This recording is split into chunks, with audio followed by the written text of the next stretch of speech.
All right, and wow. All right, and good afternoon, everyone. Spin Ventures here.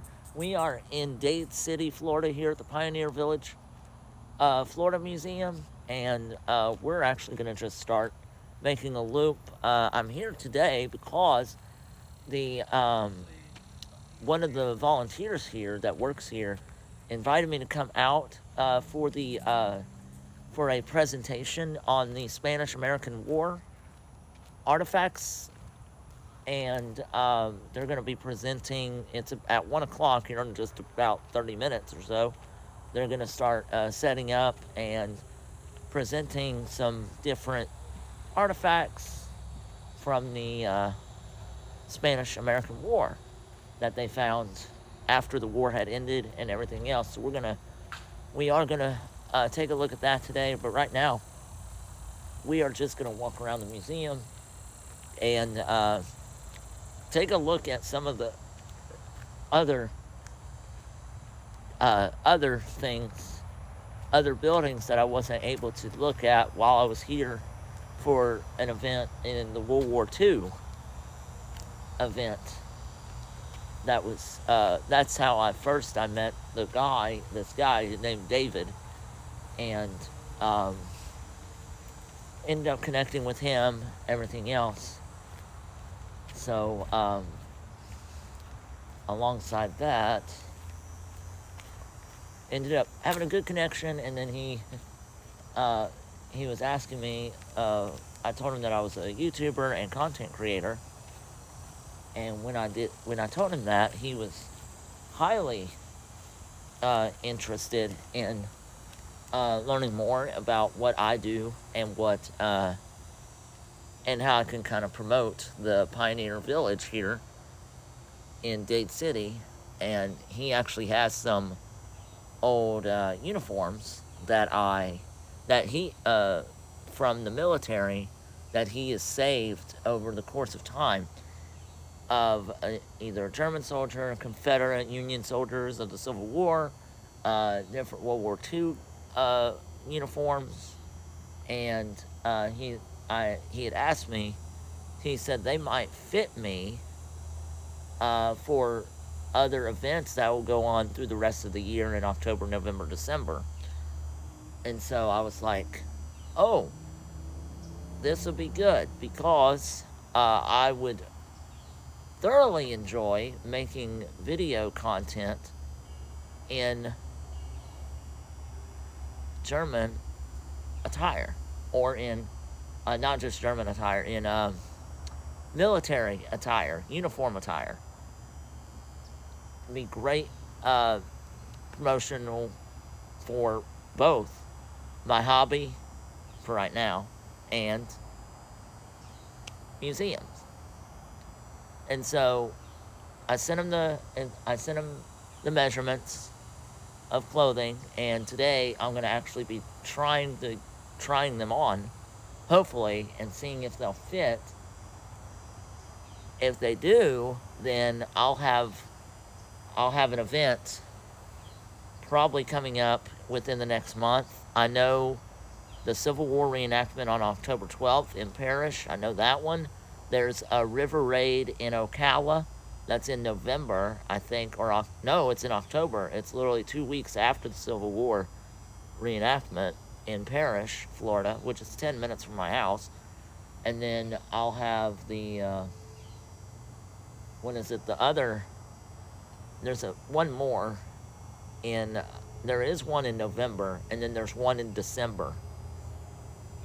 But nevertheless, behind me, we'll talk about that, the whole measurement thing later, and the uniform later. But for now, behind me, we have the CC Smith General Store, and this building is just where it was based on what it looked like, kind of like a grocery store, but it had everything you needed back in the 1800s, which is what this is based out of. This museum is the 1800s, early 1800s. And so my thing is that what it was like back then to items in here. It is dark. but you should be able to see through the camera lens. So you get all your basic needs, like food, utensils, got poultry, dairy products, different yarn for sewing, sausage maker, sausage stuffer. How you make sausage out of from the meat, pigs. Such. This is a scale to weigh things.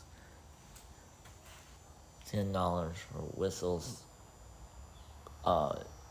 tops, $3, candy sticks 2 for $1, $5 for a yo-yo, $5 for puddle pumpers. What? Okay.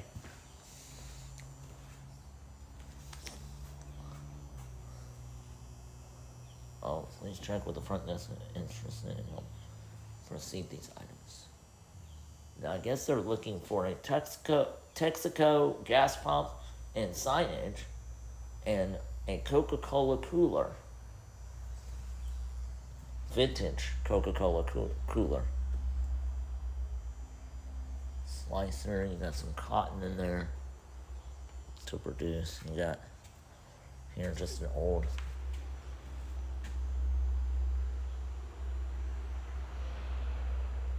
this setting right here, it reminds me of like a Cracker Barrel, just the way it's set up with the stove, iron stove with a stove top. You got the boiler, or not the boiler, the old Coca-Cola bottle works, where it keeps things cold, refrigerated. So whenever you pay the money over here somewhere. They don't have it out anymore, but pay it there. And then, of course, over here you got your sorted mail, which is really hard to do because you got to find the right box and make sure the right mail goes into the right box specifically.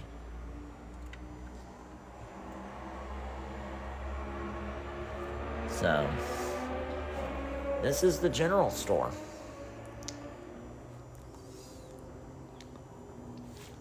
All in here. As we go back down the alleyway, make our way over to the carpenter. The carpenter is closed, but we'll go into the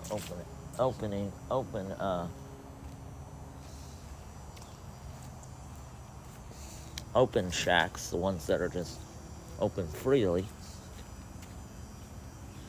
and we will be able to see the other items. It's starting to rain, so we're going to try to go underneath here right quick before it gets real heavy. Underneath the Blacksmith Shop.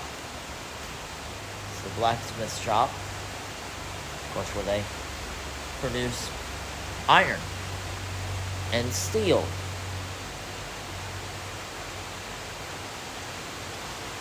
Which is very heavy.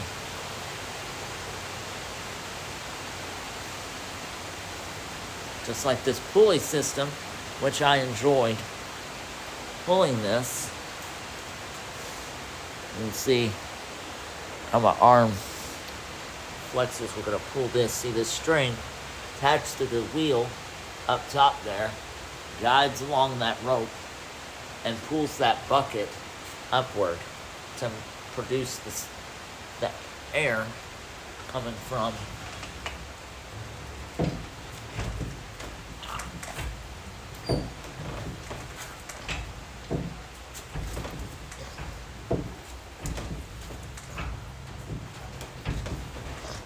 you can see I'm going to pull this connects here, this is here.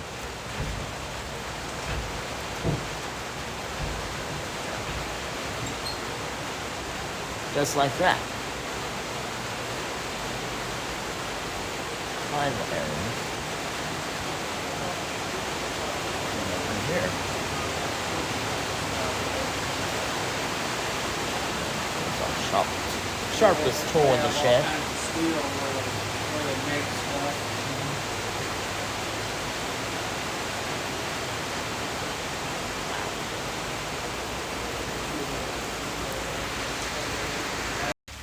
Of course, as we come in here, nice wood floor.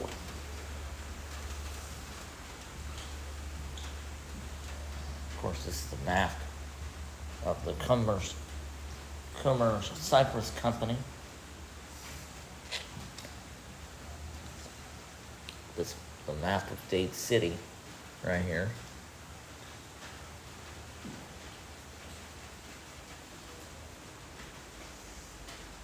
Of course, the old train that used to carry the lumber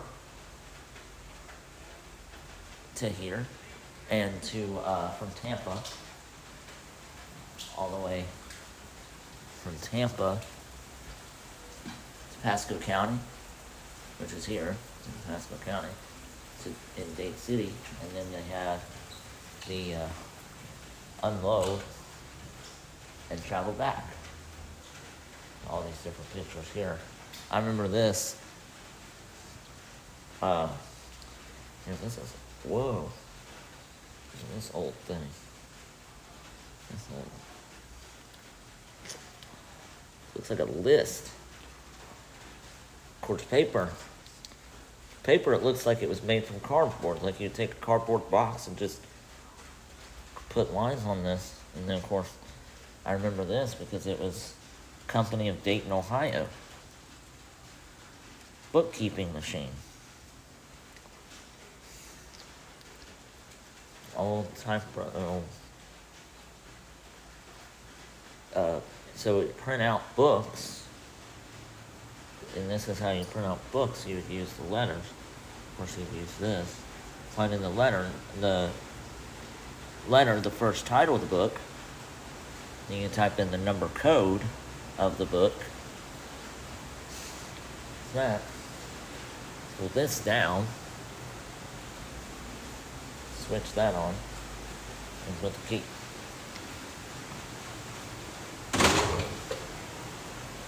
Bingo. Like that. And it's old.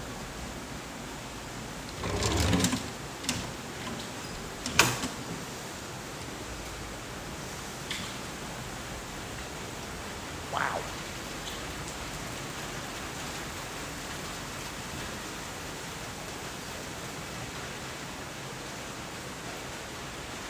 We're gonna wait a little bit until this little bit of rain passes over, because it will pass quickly.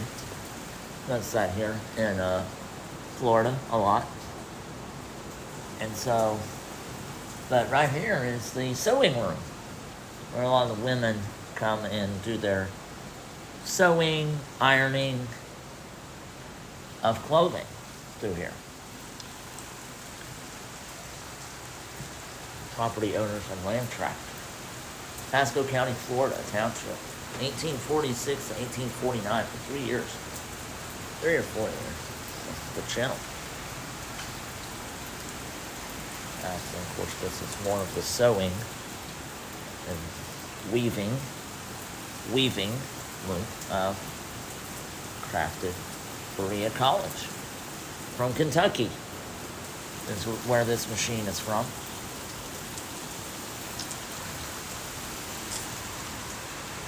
Here, I remember this. This is Mickens High School Wildcats.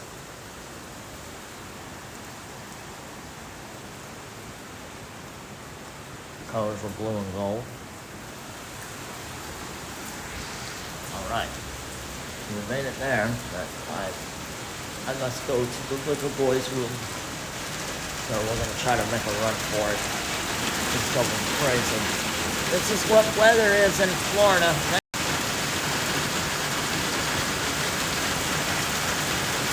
Wow.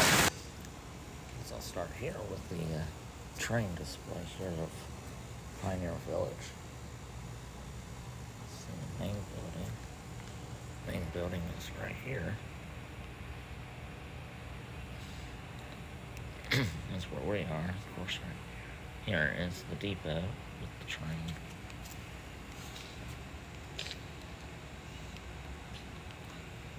Trophy, Florida.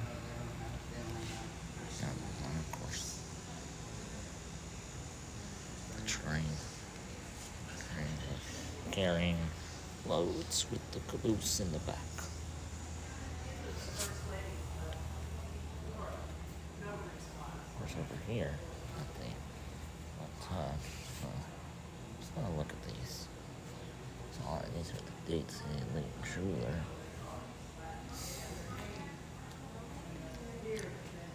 Here, so see, this looks like a this is not.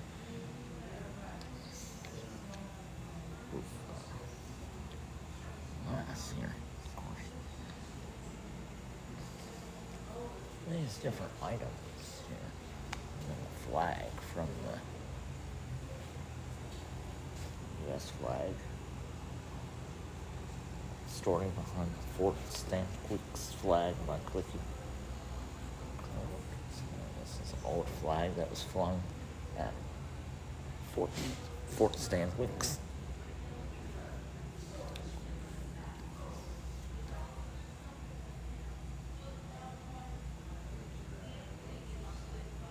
That's how to respect and display the U.S. flag. Of course, here is Pasco County got its name from an English-born, Boston-educated Freemason Baptist soldier and U.S. Senator Samuel Pasco. He was on June 2nd, 1887. Florida state legislature divided Hernando County into three parts, separating a more northern Citrus County, then establishing what would be soon known as Pasco County. That's it. And then it was Samuel Pasco. A little bit about Samuel Pasco. He was born in London, England on June 28, 1834. Family moved to Prince Edward Island, Canada, and where he was 7 years old. They moved to Charlestown, Massachusetts. Graduated from Harvard with a Bachelor of Arts degree in 1858. He was recruited to be principal of the Wakena Academy in Jefferson County near Tallahassee when the Civil War broke out in 1861. Pasco closed the academy along the 15 of his older students enlisted in the 3rd Florida Company H, known as Jefferson Rifles. Pasco would rise the rank of sergeant and serve with the 3rd Florida and Army of Mississippi, later renamed the Army of Tennessee.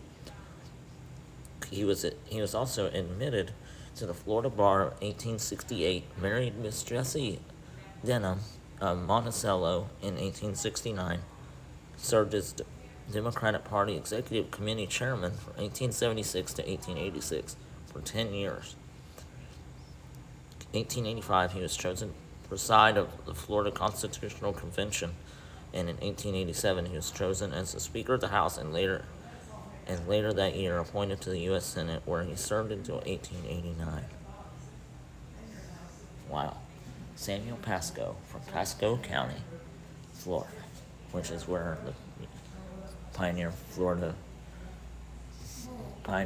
Museum Village is today. Of course, over here, many of the women in World War II. Sir, have you ever been to Auburndale? All right, so moving on from the women of the World War II, moving on into the Pacific Theater of Operations. More about the sailors and the air pilots of World War II. It's a service jacket by E. Lewis. These are all just numbers and a couple letters written by the soldiers while serving in World War II. And then you got the European Theater of Operations.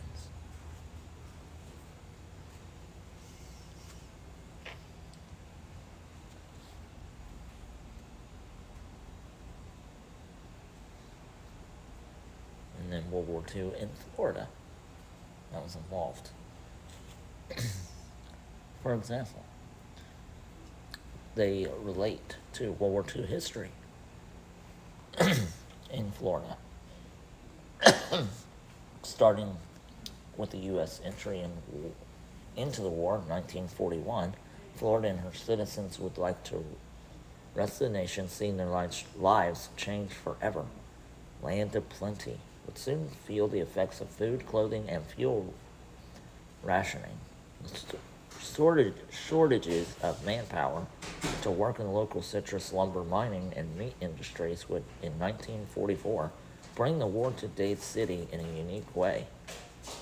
In the summer of 1944, 250 men, mostly Rummel's famed Africa corporations, would arrive at Camp 7 on the outskirts of town.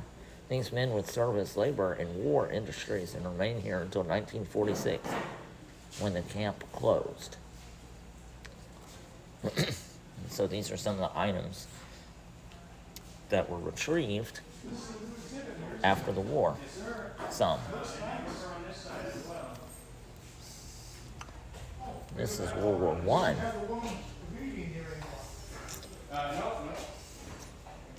From World War II to World War I, we're kind of going backwards.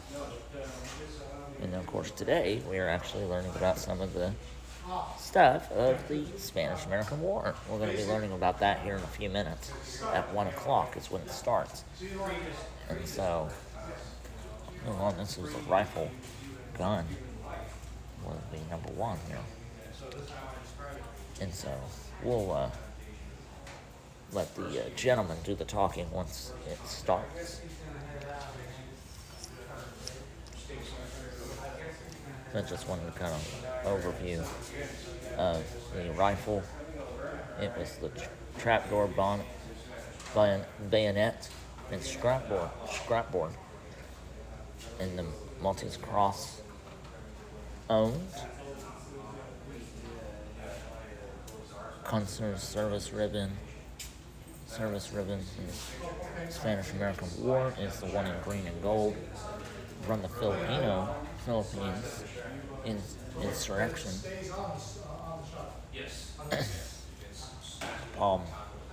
And then the commemorative medals from different service organizations in recognition of the Spanish-American War. All these medals of honor. And it's almost time for the presentation of the Spanish-American War artifacts. And the gentleman is going to be presenting some of the artifacts and talking about how they became a part in the Spanish-American War in the 1500s. That's the remnants of a Catholic crucifix. Yes. They estimate between 16 and I 17. mean, that's real. 1680. Oh, Or yeah. is that a replica? No, that's an original artifact. Wow. Oh, wow. Now, the base, they obviously of attached it course. to the base, right? course, Yeah. but they- Because he's missing the arms, and it would have been actually all in the wooden cross. But there's some pretty amazing stuff that came in that. It's amazing the amount of God and gold came over here to convert the heathens and steal the gold. Well, interestingly enough, the Catholic missions, that was a benevolent the two thing. different things. Yeah. Yes. The priests are actually come into a lot of conflict with the administrators and conquistadors, because the priests, a lot of them, were genuine God-fearing people and saw the abuse that was going on and spoke out against it. If you ever read Bartolome de las Casas, he was one of the most outspoken. He was a Franciscan friar, and he wrote an entire book where he doesn't, interestingly enough, he doesn't actually name anyone, but he discusses the atrocities that the different conquistadors inflicted on the native populations. Now, de las Casas would have been around for probably the last couple of Columbus's voyages, and he would have been around for the early kind of colonization of Hispaniola, which is Puerto Rico, which is Dominican Republic and Cuba, and then Cuba itself, and then obviously Puerto Rico. I grew up in New Mexico. So, But we okay, had okay. conquistadors also. Yes, And we absolutely. celebrated some conquistadors, with fiestas and things like that. And now they're taking down the monuments to things like that because it was, I mean, they came in, they attacked the Pueblos. I mean, there was a Yeah, Pueblo I mean, revolt. that's a great point, but I mean, that really is just kind of a cycle of Oh, human no, existence. you're too, right. I'm in not the not saying same they're, time, you know? they're unique. I mean, it's just, I'm just saying, same thing happened over there. You come in, oh, there's gold up there. We'll go up there. Well, the black conquistador, Esteban, or Estebanico as he was originally called, was part of the Pamfilo de Narvaez expedition in Florida in 1527. Now, Esteban was one of the 4 survivors of that expedition up into the mountains, and he's killed during that expedition. But he's known as the Black Conquistador, Esteban, or Estebanico. Well, that's new. Never There's a heard lot of that. speculation that he was very young when he went on the expedition, because Ico is an old Spanish way of, if you notice in modern Spanish, they use ito, and that makes whatever word it Ito, is small. Oh, yes. So Ico is a way of denoting a kind of a younger version of it. And so then that you see that start to drop off of accounts of Esteban. And the primary account for the Narvaez expedition is an account written by Alvaro Núñez Cabeza de Vaca, who was one of the 4 survivors of that expedition. Super interesting stuff. Oh my God, they're pulling up a chair. Okay. I like that. Yes. So guys, do you have any questions? So I came out to them. First of all, my name's Andy. I'm the curator here at the museum. I just put a bunch of new collections out that were donated by a treasure hunter named Don Lambert. He was one of the guys that dove on Spanish wreck sites off the Florida Keys in the 1960s. The end of the 1960s into the 70s, treasure hunting or treasure diving, if you will, it was highly made illegal by the state of Florida. They claimed to control territorial waters 3 miles off from the beach line, and eventually that control expanded, and then treasure hunting kind of evaporated in the 1970s. But during the 60s, they were diving on a number of different Spanish shipwrecks. One of the primary wrecks that they dove on was a 17-ship fleet commanded by Admiral General de Torres. In 1733, in July, this fleet was hit by a hurricane as it passed in the Straits of Florida. Which was very common, so this would have been a ship. A lot of the ships that they have recovered things from have things that are porcelain, so they're obviously from Asia, and then also things that made of terracotta that would indicate that they were from central Mexico. So this De Torres treasure fleet certainly had to have started at Veracruz, where that's where goods, sorry, I jumped right into this. Are you guys ready for this? Okay, let me back it up just a little bit. We may not be able to stay for the whole presentation. Fair enough. Well, I'll shorten it up. By 1572, the Spanish have completed what Christopher Columbus's vision of a global trade network was.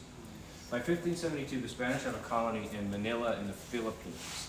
This is finally what opened up European trade with the Orient. China was a very closed country. There was this renegade province called Fujian, where Chinese goods, silks, porcelain, and spices and things like that filtered through into Fujian and then on into Manila.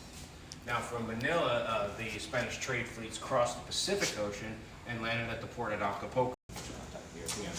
And then you're on into the Seminole Wars, you wrap around into the American Civil War, Spanish-American, and then you're into the 20th century with World War I and II. So it's pretty cool. So you could like take a nice little walking tour through Florida history, and it's all very Florida-centric. The reason we reference the Spanish is because they were here in Florida. Juan Ponce de Leon was here in 1513, 1514. He actually came back again in 1521 and tried to establish a colony here. That is actually when cows first set foot in the New World, when Juan Ponce tried to establish that colony. Failed. Juan Ponce took a stone arrow to the thigh, later died of an infection to that wound. Very interesting guy. 1527, the Pamfilo de Narvaez expedition that you probably heard me talking about. 1539 was the Hernando de Soto expedition into Florida. Oh. They went all through Florida and all through the southeastern United States. They think he might have been as far up as Virginia, they know he went as far west as the Mississippi River. De Soto actually died on that expedition. Through the rivers? Sorry? And he navigated that to its way up that way? Well, I mean, Because if you want to say navigated, basically how the De Soto expedition got around is they would go from Indian village to Indian village and usually entreat them to help them get to the next town, but sometimes force them to help them get to the next town. And that's how it went with the exploration. They would use Indian guides to kind of just hop from town to town to town because it was impossible to provision themselves, especially their horses, unless they were able so they to. didn't have horses. Oh yeah, well, they had a dwindling number of horses. First of all, very few of them would have survived the transatlantic voyage. The technology of transporting horses at that time was very primitive. They carried them in what kind of like giant hammocks. The same way they would lift them into the cargo hold.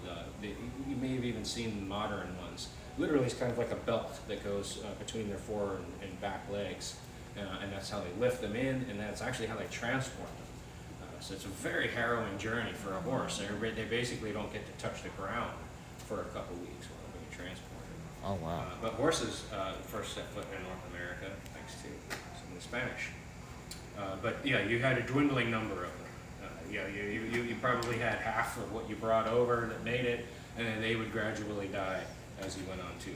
Let's stay on the horses for in Manila Bay, where an antiquated Spanish fleet was virtually annihilated by a brand new United States naval fleet. Thank you, Teddy Roosevelt, for understanding the importance of having a strong navy, because it is thanks to him, as both Secretary of the Navy and later President, why we were able to actually build up a modern naval fleet, and that's how we got invested in the Philippines.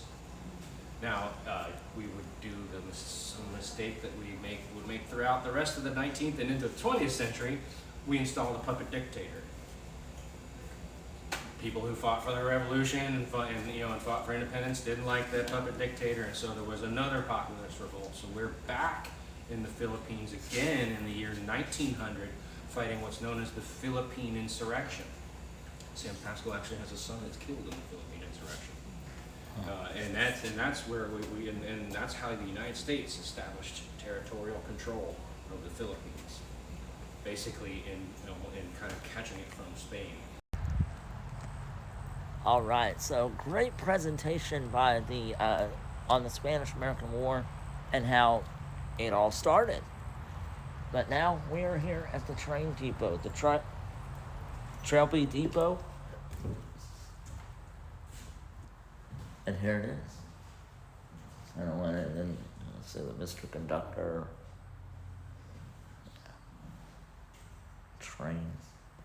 Train pictures, got the old tea kettle, coal burning stove.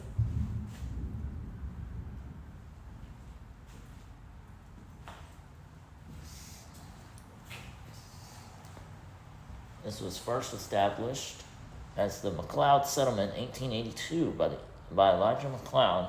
Name was changed in 1885 to Macon, and then in 1895 to Trailby. Trailby O'Farrell is the name of the mid-19th century French heroine character from 1894 novel by George du Maurier, a worldwide bestseller of time. The Orange Belt was a narrow-gauge rail line built by Russian-born Peter Demise of 1888. The line ran from Tarpon Springs to Trailby. And then it was by Henry B. Plant purchased. He purchased the Orange Belt system and converted it to a regulation-sized rail and track. It was purchased again in 1902 by the Atlantic Coastline and endured throughout the Second World War. The building was built in 1927 and replaced the original building completed about the turn of the century. By January of 1976, the Trailby Depot was inactive and was moved to the Pioneer, Florida Museum and Village in 1978.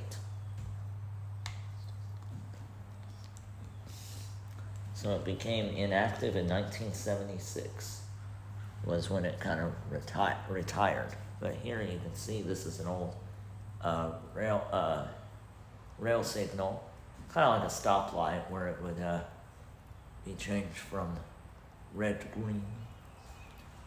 As red means, of course, stop, and then green means go, and then you have the old train out there, and we'll go out there. And this is going to be our final stop of the day.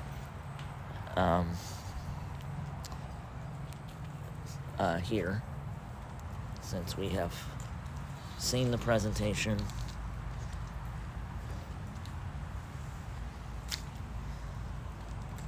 This was the old Comerson's Cypress Company steam engine.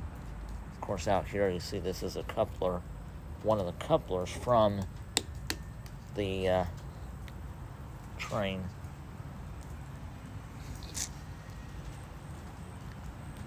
Cars. And these are really heavy. I mean, really have some muscle to pick these up. Even this, it's just solid steel. But here is a solid train. You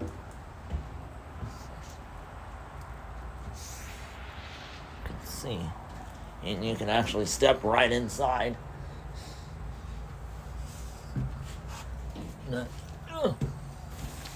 And see, you'd sit down.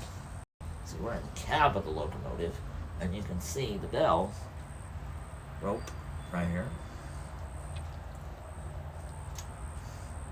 Of course, you'd be sitting down. There would be a chair, but there is no chair.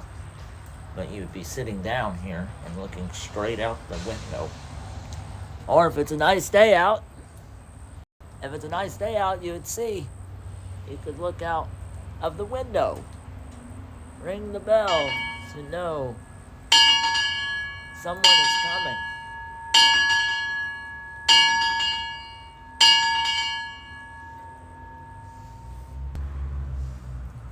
And you can also ring the bell for notifications. And of course here, I've got my hand here on the throttle. Unfortunately, I can't pull it or anything. But here, and then of course this is your forward. You go forward here, reverse. You got your handbrake here. That would pull down. That would apply the brakes. You could do pressure gauges. These are pressure gauges. Wasp nest in here. I didn't know about. I'm glad I'm not on that side. I won't go over there because I'm not getting stung by a wasp. But we are going to make our way out of the engine. Come right here to the coal. The firebox. There's the firebox inside here. And you got the not the oil can, oil can, pressure gauges, and of course the firebox. You open up the firebox here, then you come and close it. You got the handbrake. Your firebox, of course, would be coal. You have the coal stored right here, behind me. You have a shovel the coal into the firebox. Firebox creates the steam. Steam powers into the boiler. This is the boiler chamber. Into the boiler with the fire and the water mixes into the boiler, which goes through the steam and out the smokestack. And that creates steam, which makes the train go. Alright, so back in the car now, and wrapping this up real quick. Thank you all so much for joining me here on this little spin venture here. And in Dade City at the Pioneer Museum Village of Florida. And we will be back here in a month, or the end of the month, I think. And then for the something, there's an event going on. And then October 26th, there is another event. I definitely will be here for that. It is the turn of the 20th century of Florida history, where they're going to have a bunch of stuff going on here. It's a living history event, and I'll talk more about that as we get closer. And then I think there was something else. I think there was something else at the end of at the end of this month. There was something going on September 26th. That's a Saturday in 2 weeks, and I forget what it is for sure, but I will get back with that information. Anyway, gonna make my way home, but I gotta run a few errands and stop a few places before that. So, thank you all for joining me here on this spin venture. Be sure to like the video, big thumbs up. Also, subscribe. Spin Ventures. I do a lot of traveling around the state of Florida, museums, historical sites, and state parks. So be sure to tune in and turn on that notification, and leave comments down below. Any historical site in Florida I might have not been to, or have been to in the past, but it's been a year or two, and so I would like to get back to that specific site, historical site, and maybe talk about some updates. Leave comments down below, subscribe, turn on notifications, and we will see you all on the next Spin Venture.